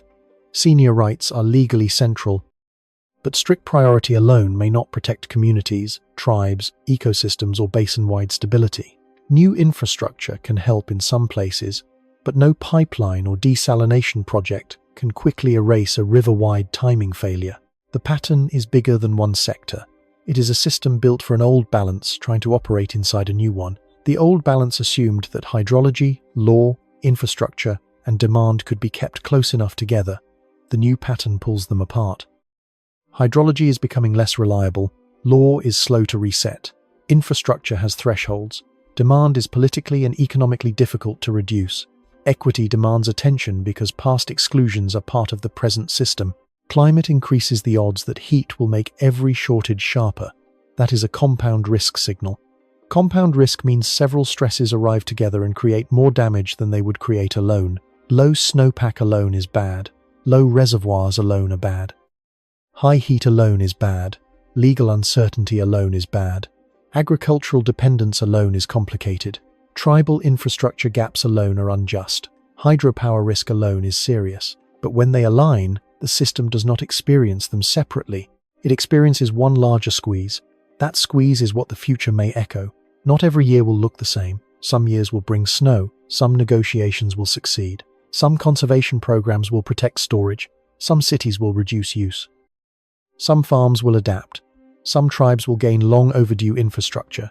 Some technologies will improve efficiency. The future is not a straight line down, but the future will punish delay more than the past did. That is the system pattern. Old rules can survive old stress. New stress exposes old rules. And if the rules do not change before the next load arrives, the system moves closer to emergency management as a permanent way of life. Emergency management can prevent disaster, but it is not the same as resilience. Resilience means the system can absorb stress and still function with trust. Emergency management means the system is repeatedly pulled back from the edge. The first feels stable. The second feels heroic until people realize the edge keeps returning. The Colorado River Basin is now deciding which path it is on. If post-2026 rules acknowledge the new hydrology, they could reduce risk before thresholds force action. They could make shortage sharing more predictable. They could create earlier conservation triggers. They could protect both Powell and Mead with less last-minute conflict. They could include tribal nations not as an afterthought, but as governments whose rights and infrastructure needs are central. They could connect hydropower, ecosystems, farms, cities, and Mexico into a clearer risk-sharing framework. If the rules preserve too much of the old assumption, the reservoirs will keep correcting the paperwork. That correction will not be polite. It will appear as lower elevations, sharper shortage tiers, power pool warnings, emergency conservation, lawsuits, delayed planting, higher costs, and more pressure on communities with fewer alternatives. The river will not read the final document. It will test it. That is why this is not only a fight over water volume, it is a fight over whether governance can become faster than decline. It is a fight over whether law can move before infrastructure loses function. It is a fight over whether the basin can plan for shortage without pretending that abundance is about to return on schedule. The old calendar said winter snow would store enough future in the mountains. The new calendar says heat can spend that future early. The old reservoirs said dry years could be carried. The new reservoir levels say carryover has limits. The old law said the river could be divided. The new question asks, what happens when the divided river is smaller, earlier, hotter, and less predictable? The answer will not be found in one number. It will be found in the relationship between numbers. Snow water equivalent, runoff forecast, reservoir elevation, storage percentage, release volume, power pool threshold, shortage tier, demand, conservation, legal deadline, recovery time. Together, these are the new dashboard, and the dashboard is no longer showing a single drought. It is showing a system pattern that could repeat across future seasons, not always with the same intensity, not always in the same place, but with the same structure. A load arrives, the system has less margin, the rules move slowly, the weakest threshold becomes important. People make decisions before certainty arrives. The emergency passes, the revealed weakness remains. That is the future echo. The event may pass, a storm may come, a reservoir may rise. A negotiation may produce a temporary agreement, but the question underneath will stay. Can the Colorado River system recover fast enough before the next load arrives? Before answering that, the evidence line has to be drawn carefully, because the warning is serious enough without pretending that every consequence has only one cause. The warning does not need exaggeration. The evidence is already enough. That line matters because the Colorado River crisis is easy to distort. It is easy to take one reservoir number and turn it into a prophecy. It is easy to point at one dry year and pretend it explains everything. It is easy to say the West is about to run out of water, as if every city, farm, tribe, dam, canal, and treaty will fail in the same moment and for the same reason. That is not what the evidence says. The evidence says something more precise. The Colorado River system is under severe stress. Its two giant reservoirs have been operating with far less storage than the old system was built to expect. Lake Powell has been close enough to critical power pool concerns that federal officials have had to discuss operational protection in direct terms. Lake Mead has remained low enough that shortage rules are part of real management, not future theory. Snowpack, heat, runoff, soil moisture, and reservoir inflow have lined up in ways that reduce recovery. And the legal framework that must govern the next era is still trying to move through a process that is slower than water loss. That is enough. It does not need to be turned into a cartoon of collapse. The first evidence line is this. Low reservoirs are real. They are not rumor, they are measured daily. Their levels are watched by federal agencies, basin states, irrigation districts, city planners, power customers, tribal governments, and water lawyers. When those reservoirs fall, the system loses margin, it loses stored time, it loses flexibility. But low reservoirs do not mean the river has stopped flowing. They do not mean every tap is about to run dry. They do not mean every farm will lose water at once. They mean the buffer that allowed the system to absorb bad years has become thinner. That is the real warning. The second evidence line is this. The climate signal matters, but it should not be misused. Heat, snowpack failure, early melt, dry soils, and weak runoff can all reduce the amount of water that reaches reservoirs. Researchers and agencies have documented that a warmer, drier atmosphere can make drought more damaging in the Colorado River Basin, but no single reservoir reading should be treated as proof that one cause explains everything. The river has always been variable. The West has always had drought. Water use has always mattered. Law has always mattered. Infrastructure has always mattered. The present crisis is not one cause. It is an alignment. Hydrology is stressed. Storage is low. Demand is difficult to reduce. Law is slow. Infrastructure has thresholds. Equity has been delayed. That is the system pattern. The third evidence line is this. Water law is not literally breaking in the sense that every compact, decree, contract, or treaty has vanished. The documents still exist. Courts still matter. Seniority still matters. Federal authority still matters. State negotiations still matter. Tribal sovereignty still matters. Mexico obligations still matter. But the law is being tested by a river that no longer behaves as reliably as the old assumptions required. That is why the central sentence remains true. This is not just a reservoir crisis. This is a water law timing failure. Law can divide water on paper. It cannot create snowpack after the season has failed. It cannot make dry soils send more runoff into streams. It cannot keep Lake Powell above Power Pool by language alone. It cannot keep Lake Mead out of shortage territory without real reductions, real conservation, real operations, and real cooperation. It cannot turn paper water into wet water without infrastructure, timing, and physical supply. That is not an attack on law. It is a reminder that law has to meet water where water is. The fourth evidence line is this. Not every consequence belongs to the reservoirs alone. A farmer's planting decision can be shaped by crop prices, labor costs, groundwater rules, energy prices, local district policy, and market contracts. A city rate increase can be shaped by infrastructure costs, conservation programs, debt, and treatment needs. A power price change can be shaped by fuel markets, grid demand, and many other sources. A tribal water project can be delayed by funding, politics, permitting, and history. The reservoirs are part of the story. They are not the only story. Good analysis does not force every fact into one cause. It follows the chain carefully.